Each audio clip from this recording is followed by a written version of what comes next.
Kapag ang tao raw ay nagigipit, sa patalim kumakapit. Ito ang isa sa mga kasabihang naririnig natin sa mga nakakatanda. At naranasan ko ito sa aking buhay.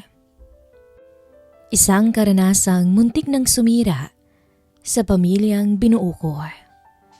Hello po at magandang araw po sa inyong lahat. Pati na rin po sa inyo, Miss Kay. Ako nga pala si Nika. 35 years old na sa kasalukuyan at meron pong 2 anak. Ang asawa kong si Jerome ay isang seaman, Miss Kay. Hindi ko inaasahang makakagawa ko ng isang hindi katanggap-tanggap na bagay sa aming pamilya. At higit sa lahat, ang magkasala sa pagsasama namin ng asawa ko. Minsan kasi, gagawin mo talaga ang lahat lalo na kung para sa mga anak mo. Sa kagipitan ng buhay kahit pa sa patalim ay kakapit ka. Ganyan naman talaga ang isang ina, hindi ba? Hindi mo kakayaning panooring magutom ang mga anak mo dahil sa kahirapan. Kaya kahit na alam mong hindi mabuti ay gagawin mo pa rin para sa kanila. Oo naman at totoong may choice tayo. At mas pinili ko ngang maging kabit para mabuhay ko ang mga anak ko. Pero anong magagawa ko kung sa ganitong paraan mas maibibigay ko sa kanila ang pangangailangan nila. Marahil ang pagkakamali ko ay kumabit ako sa kapatid ng asawa ko. At sa mundong ating ginagalawan, iyon ay hindi katanggap-tanggap, Miss Kay. Pero minsan kasi, kahit pala gaano pa katatag ang pagsasama niyong mag-asawa, kung ang panahon na ang susubok sa inyo ay sadyang wala ka nang magagawa pa, natutunan kong makisabay na lang sa agos ng buhay. Last year lang, Miss Kay, ang panganay ko ay nasa high school at ang bunso ko ay nasa grade 5 nang mangyari ito sa buhay namin. At hanggang ngayon ay dala ko pa rin ang problema kong ito. Si Jerome, gaya ng nasabi ko kanina, ay isang seaman. Pabalik-balik na siya sa pagsampa sa barko. Masasabi kong hindi kami naghihirap. Maayos na maayos ang buhay namin at masaya ang pamilya. Sagana kami sa lahat at nabibigay niya ang pangangailangan ng mga anak ko. Nakapagpatayo rin kami ng malaking tindahan sa bayan namin at ako ang namamahala sa tindahan na yon. Taga Mindanao ang asawa kong si Jerome. Okay ang relasyon naming mag-asawa. Pero may isang bagay ang para sa akin ay hindi okay sa amin ni Jerome. Ang kaniyang ina na itatago ko na lamang po sa pangalang Marta. Si Mama Marta ay galing po kasi sa isang mayamang pamilya sa Mindanao. May pagkamata pobre, mataas ang tingin sa sarili. Simula pa man ay ayaw na niya sa akin. Masyadong maliit ang tingin niya sa akin bilang babae dahil alam ko naman sa sarili kong mahirap lang kami. Magsasaka ang mga magulang ko at laging sinasabi ng biyanan ko kay Jerome na ayaw niya talaga sa akin. Pero walang nagawa ito para sirain kami o sirain ang relasyon naming dalawa. Dati pa nga ay tumira siya sa bahay para pahirapan ako. Pero nang malaman ni Jerome ang pinaggagawa ng ina niya, ay nagalit to dito at pinauwi niya nga ang biyanan ko pabalik ng probinsya sa Mindanao. Yes, Miss Kay, hindi po katulad si Jerome ng iba. Nahahayaan ka lang na sinasaktan ng magulang. Hindi siya mama's boy. Ipaglalaban ka niya. Si Jerome ay ginawa lahat para ipagtanggol ako. Ang pamilya namin ang pinili ni Jerome kaysa sa ina niya. Pero isang araw, doon darating ang pagsubok. Dumating sa bahay ang nakatatandang kapatid niya, si Ellie. Step-brother siya ni Jerome at isa itong engineer. May asawa rin to at anak sa Mindanao. Doon rin nakatira ang asawa niya. Si Ellie ang unang anak ng tatay ni Jerome sa ibang babae. Kinuha ng biran kong lalaki si Kuya Ellie nang pumanaw ang nanay nito. kaya kahit ayaw ng biyanan kong babae dito ay wala naman itong magagawa. Magkasundo naman si Jerome at si Kuya Ellie at close sila kahit hindi sila magkapatid sa ina. Mabait talaga ang asawa kong si Jerome Miski at sobrang thankful ako dahil hindi talaga niya naman ang ugali ng nanay niya. Hindi na rin ako magtataka kung bakit nagkaroon ng ibang babae ang tatay ni Jerome. Nika, Jerome, pwede bang dito muna ako sa inyo pansamantalang tumuloy? Ay naku, nag-away na naman kami ni Leslie at pinilayas na naman ako. Alam niyo naman ang babaeng yun, selosang masyado. Pinagsesilosan ba naman yung kasamahan ko sa trabaho? Ani ni Ellie. Napapailing na lang ang asawa kong si Jerome. Ikaw naman kasi kuya, alam mo nang selosang asawa mong yun di lumayo-luyo ka na sana sa mga katrabaho mong babae. Wala naman akong masamang ginagawa tol Trabaho lang naman ang pinag-uusapan namin. Hindi ko naman palaging iiwasan sila dahil lang sa asawa ko. Minamasama ako ni Leslie At alam mo naman, magkakampi sila ng nanay mo. Napapakamot sa ulo na wika ni Ellie. O siya, sige kuya, malaki naman tong bahay. Wala namang problema yun sa aming mag-asawa. Welcome na welcome ka naman dito. Sagot ni Jerome. Salamat talaga tol. Nick, pasensya ka na ha. Wala talaga akong ibang mapuntahan Pero maghahanap ako ng marerentahan kapag nag-day off ako. Naku, huwag ka na magrenta. Dagdag gastos lang yan kuya. Malaki naman tong bahay. Tsaka may sarili ka rin magiging kwarto dito. Komportable ka rito kaysa rumenta ka pa. Ani ng asawa kong si Jerome. Si Kuya Ellie ay isang engineer sa isang construction company. Hindi rin naman ganun kalakihan ng sahod, pero maganda rin ang buhay nilang mag-asawa. Oo, totoong mataray talaga ang asawa niyang si Leslie. Hindi ko nga rin ito kasundo. Sila ng biyanan kong babae ang magkasundo sa lahat ng bagay. Pumayag kaming mag-asawa na dito na muna tumira si Ellie sa bahay. Malapit lang din kasi ang bahay namin sa pinagtatrabahuhan ni Ellie. Mabait din naman to at kapag day off niya ay tumutulong siya sa amin ni Jerome sa tindahan. Hanggang sa hindi ko inaasahan na dumating ang isang bagyo sa buhay namin isang araw. Nagsara noon ang agency ni na Jerome kaya napilitang lumipat si Jerome sa ibang maritime agency. Mabilis naman siyang natanggap at muli na namang nakasampa sa barko. Pero ang hindi ko alam is dito na pala magsisimula ang kalbaryo ko sa buhay. Bilang asawa niya, bilang ina, at bilang babae. Mag-iingat kayo ng mga bata ha. Mahal na mahal ko kayo. Wika ni Jerome sa pag-alis niya. Maigpit na niyakap ko ang asawa ko. Ikaw din. Mag-iingat ka sa trabaho mo ha. Maghihintay kami sa pag-uwi mo. Paano kuya?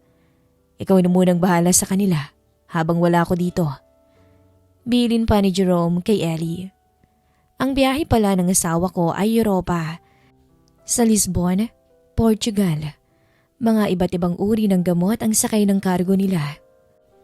Umaabot ng ilang buwan din ang biyahe nila Jerome bago makarating sa port ng Lisbon. Ilang beses silang tumitigil sa mga pier bago makarating doon. Tumawag pa nga siya sa akin sa video call nung mismong araw na dumating sila sa Lisbon. Hanggang sa paglipas ng araw, miski, nagulat na lang ako dahil ilang araw ko nang hindi nakokontak si Jerome. Lagi na akong kinakabahan nang hindi ko alam ang dahilan. Si Jerome ang laging nasa isipan ko nung mga araw na yun. Nung una, pilit kong kinakalma ang sarili ko at pilit kong pinapalakas ang loob ko. Na baka may emergency lang sila sa trabaho kaya hindi ko siya makontak. Pero lumipas na ang 3 linggo nang wala akong balita sa asawa kong si Jerome. Dito na ako nagtanong sa agency nila tungkol sa asawa ko. Sinabi kong hindi ko nakukontak ang mister ko. Nababahala na kasi ako pati na rin si Kuya Ellie. Sinabi naman sa akin ng agency noon Miss Kay, nakukontakin nila ang asawa ko sa Lisbon. Nasa Lisbon pa raw ang barko na sinasampahan ng asawa ko at hindi pa raw to nakakaalis. Sobrang nalungkot talaga ako ng mga oras na yon. Hindi na ako mapalagay nang hindi ko nalalaman kung ano nga ba talaga ang nangyayari kay Jerome.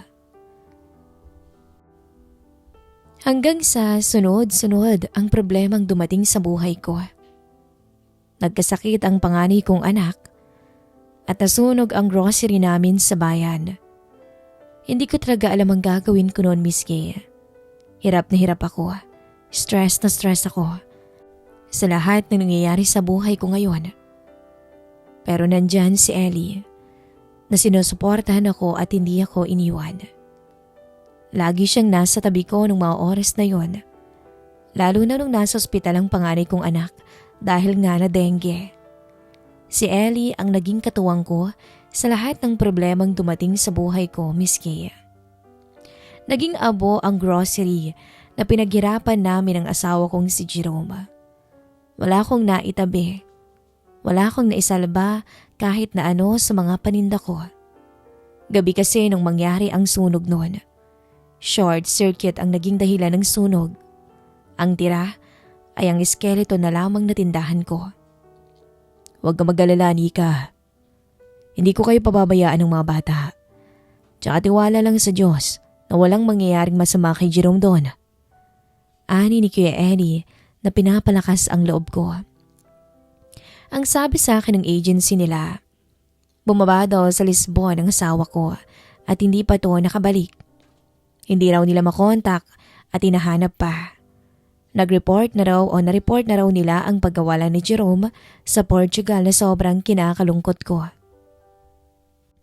Pakiramdam ko ng mga oras na yon, gumuguho na ang mundo ko.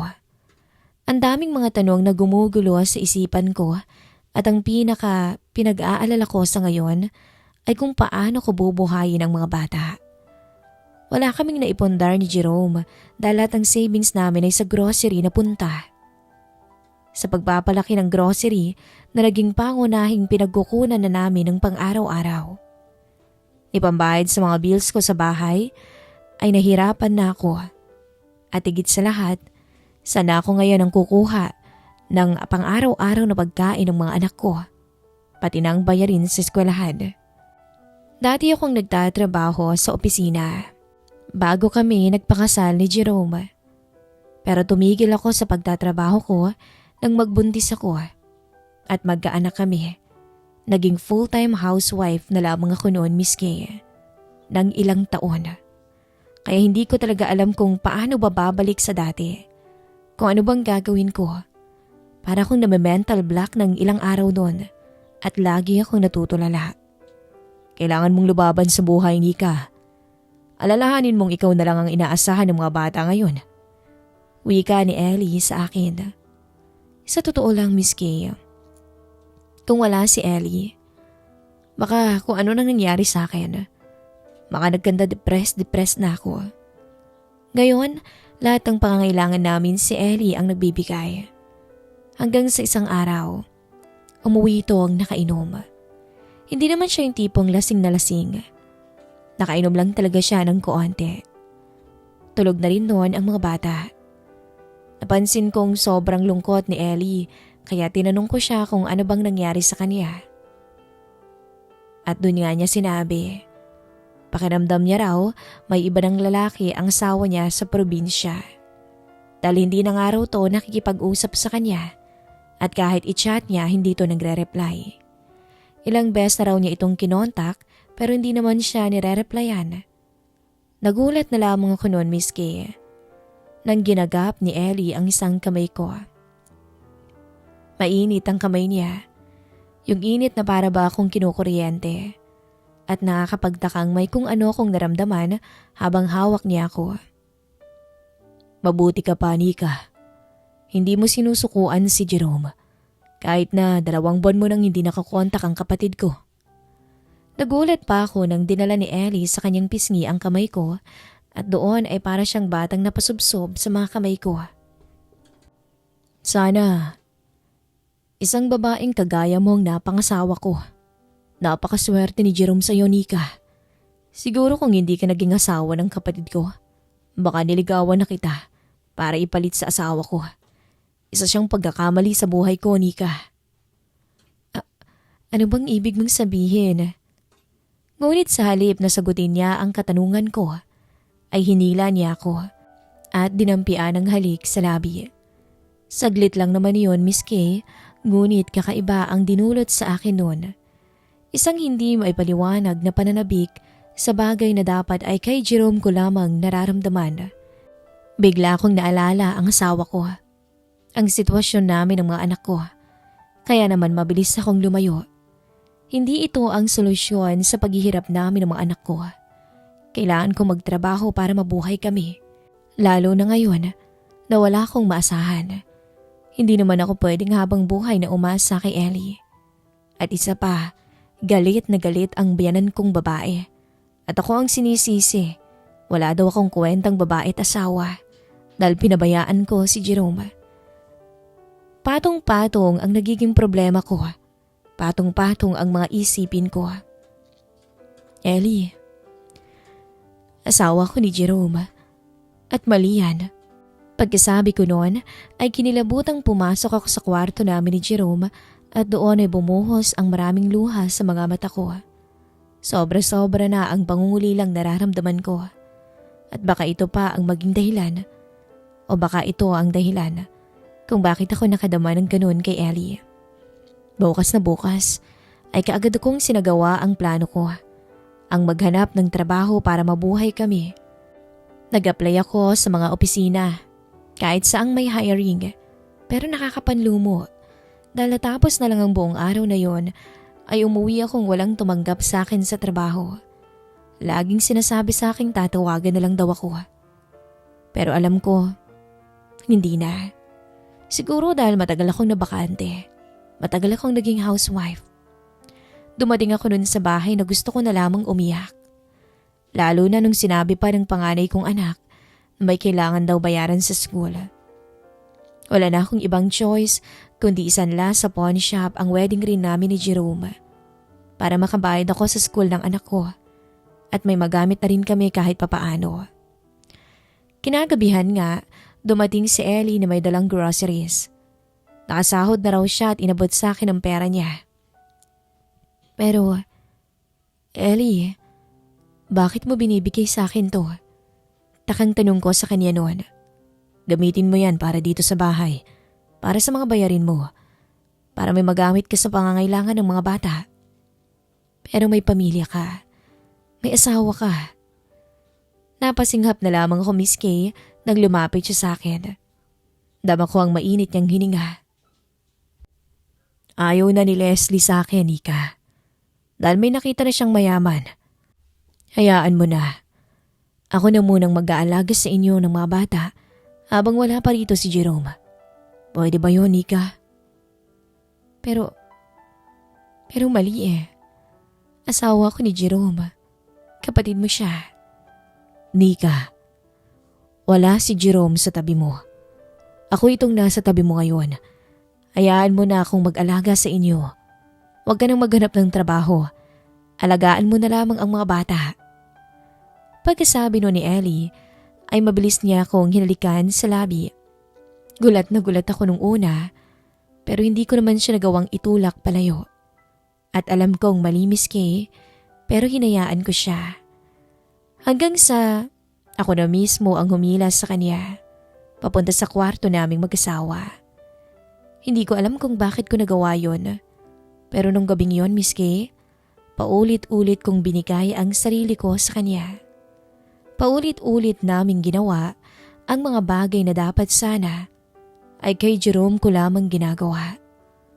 Kinabukasan ay ako ang nahihiya sa ginawa ko, Miss Kay. Para bang wala na akong mukhang iyaharap sa kanya. Wala akong lakas ng loob na bumangon sa kama. Hindi dahil sa pagod, kundi dahil sa kahihiyan. Nahihiya ako sa kahibangan ko. Sinamantala ko ang pangungulila namin ni Ellie sa mga asawa namin at nagparaya agad ako sa kanya. Bilang babae, ako sana ang dapat may kontrol at pumigil sa pagkakamaling yun. Pero sa halip na pigilan to, ako pa mismo ang naunang humila sa kanya. Dapat talaga tumanggi ako. Pero nanaig sa akin ang kakaibang pakiramdam ng mga oras na yon. Hindi ko na alam kung paano haharapin si Jerome kapag nakontak na siya. Hindi ko rin alam kung paano haharapin ng mga anak ko. Kailangan kong bumangon dahil papasok pa sila sa paaralan. Pero pagbungad ko sa kusina ay nagulat na lang ako nang makitang nakapagbihis na sila. Nag-aalmusal na sila sa mesa. Maaga raw nagluto ang Tito Ellie nila at pinaghahanda na sila ng baon. Gulat na gulat pa ako nung ipagtimpla ko ni Ellie ng kape na hindi naman niya ginagawa dati. Para hindi magtakang mga bata ay naupo na lang ako sa mesa at nakisabay sa pagkain sa kanila. Kahit na hindi ko kayang salubungin ang mga mata ni Ellie. Sabay na tayo sa school, ako na maghahatid sa inyo. Wika niya pa sa mga bata. Masaya naman sila dahil may kotse naman si Ellie. Excited ang mga bata na sumakay doon. At bago sila umalis, ay pumuslit pa sa akin ng goodbye kiss si Ellie nang hindi kami nakikita ng mga bata. Ganito ang naging sitwasyon namin habang wala si Jerome. Wala pa akong balita kay Jerome kung ano na bang nangyayari sa kanya. Hindi pa rin to nakikita at sa paglipas ng 3 buwan na yon ay halos si Ellie ang naging mister ko na para bang ako ang misis niya. Parang nakalimutan ko saglit na may mga problema pala ako. Miss Kay, hindi ko naman ikakaila. Maalaga talaga si Ellie, lalo na sa mga bata. Sa loob ng ilang buwan, siya ang nagbibigay ng mga pangangailangan namin mula sa allowance, pagkain, pambayad ng mga bills at sa school ng mga bata. Sa loob ng 3 buwan na pag-aalaga ni Ellie sa pamilya ko, ay hindi ko napigilang mahulog ang loob ko sa kanya. Pero sadyang hindi lahat ng affairs ay panghabang buhay. Panandalian lamang ang ganitong bagay at pagkakamali. Dumating rito sa bahay namin si Leslie para kausapin si Ellie. Dinig na dinig ko pa ang pagtatalo nila noon. Aba naman Ellie, baka akala mo hindi ko alam ang nangyayari dito. Alam kong lahat ng pera mo napupunta kina Nikat sa mga anak niya. Paano naman kami ng mga anak mo? Hindi mo man lang kami inaabutan ng pera? Sumbat ni Leslie kay Ellie. Baka mamaya may relasyon na kayong dalawa. Hindi ba't ikaw naman ang ayaw makipag-usap sa akin? Dahil may lalaki kang mayaman, tama ba? Oo, may lalaki ako. Pero ang lahat ng yun, dahil lang din naman sa'yo eh. At hindi ibig sabihin nun na hindi mo nasusuportahan ng mga bata. Abay, obligasyon mo pa rin sila. Ang kapal talaga ng mukha mong tuklawin ang asawa ni Jerome. Wala kaming ginagawang masama ni Nika. Oo, ako ang sumusuporta sa pamilya ni Jerome. Pero hanggang dun lang yun. Palibasa napakarumi ng isip mo. Kaysa ibigay ko yung pera sa taksil na gaya mo, di ibibigay ko na lang sa mga pamangkin ko. Lalo na ngayon, hindi pa rin natatagpuan si Jerome. Palibasa wala kang pakialam sa kanya. Miss Kay, nakadama ako ng sobrang hiya sa sarili ko dahil tinanggi niya ako bilang karelasyon niya. Pero alam kong yun naman talaga ang tama. Hindi pwedeng malaman ng iba na may affair kaming dalawa. Ang ganitong uri ng relasyon ay walang lugar sa harapan ng ibang tao. Umuwi rin naman si Leslie sa probinsya matapos pangakuan ni Ellie na bibigyan niya ito ng pera. Alam din naman ni Ellie na pera lang din talaga ang kailangan ni Leslie. Nagpatuloy kami sa patagong relasyon. Umuwi siya minsan ng tanghali para magkasabay kaming kumain at gabing-gabi naman na siya kung umuwi para pagdating niya sa bahay ay tulog na ang mga bata. Tuwing gabi, pagkatapos ng lahat, bumabalik si Ellie sa kwarto niya. Malalaki na ang mga anak ko. Mahirap na, baka makita nila kami sa kataksilan namin. Hanggang sa isang araw, tumawag sa akin ang agency ni Jerome. Pinaalam nila ang nangyari. Na-hijack daw ito ng isang armed group habang nasa biyahe. At kabilang si Jerome sa mga seafarers na na-hostage. Sa unang sandali, ay hindi ko agad maunawaan ang balita, Miss Kay. Para bang biglang huminto ang mundo ko Ayon sa agency, nakipag-ugnayan daw ang kumpanya sa international authorities at matagumpay na na-negotiate ang pagpapalaya sa kanila. Na-release ang mga seafarers kabilang si Jerome at nasa Lisbon, Portugal para sa stopover.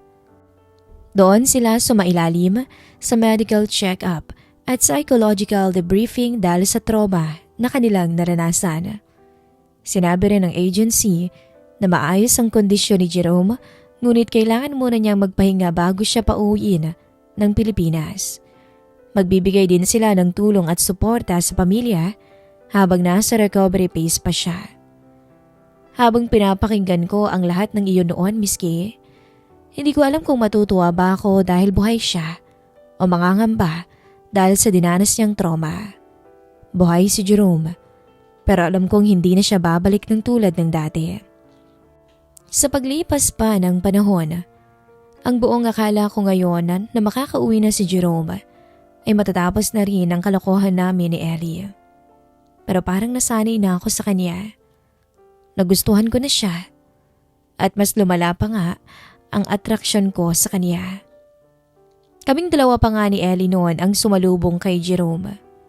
Payat na payat noon ang mister ko. Ang laki ng pagbabago nito sa pag-uwi niya. At ako rin, Miss Kay. Parang nag-iba na ang lahat ng nararamdaman ko sa kanya. Hindi na ako ganoon kasaya sa pag-uwi niya. Hindi na ako ganoon ka-excited gaya ng dati. At ang higit sa lahat, ang nasa isipan ko noon ay kung paano na kami ni Ellie ngayong nakauwi na si Jerome. Sa paglipas ng ilang araw, awang-awa ako noon sa mister ko. Palagi siyang dinadalaw ng masamang panaginip dahil siguro sa nangyari sa kanya. Dahil nagkaroon nga ng trauma si Jerome. Mas nanaig ang awa ko sa kanya. Malaki rin ang pasasalamat niya kay Ellie dahil hindi kami pinabayaan ng kuya niya noong mga araw na nawala siya. Pero walang kaalam-alam si Jerome sa affair na namamagitan sa amin ni Ellie. Sa tuwing nagchat sa akin si Ellie tuwing sahod niya, sa tuwing niyayaya niya akong maghotel kami, ay nakakadama pa rin ako ng excitement gaya ng dati. Pinananabikan ko pa rin ang bawat araw na magkasama kami. Pero sa ngayon, hanggang sa ngayon, ganito pa rin ang sitwasyon namin ni Ellie. Nasa bahay pa rin siya at kaswal lamang ang tinginan namin kapag nandyan si Jerome. Sa totoo lang, Miss Kay, mahal ko si Jerome, pero mahal ko rin si Ellie. Hindi ko na alam kung alin ang tunay sa nararamdaman kong ito. Basta ang alam ko lang, pareho na silang may lugar sa puso ko. At ayokong mamili sa kanilang dalawa. Pero ayoko rin namang masira ang pamilya ko. Ayokong mahuli kami ni Jerome. Ikatutuwa ko kung mabibigyan niyo ako ng magandang advice kung ano ang mabuti ko o marapat kong gawin sa buhay kong to. Maraming salamat sa pagbibigay ng oras sa kwento kong ito, Miss Kay. Lubos na nagmamahal. Nika.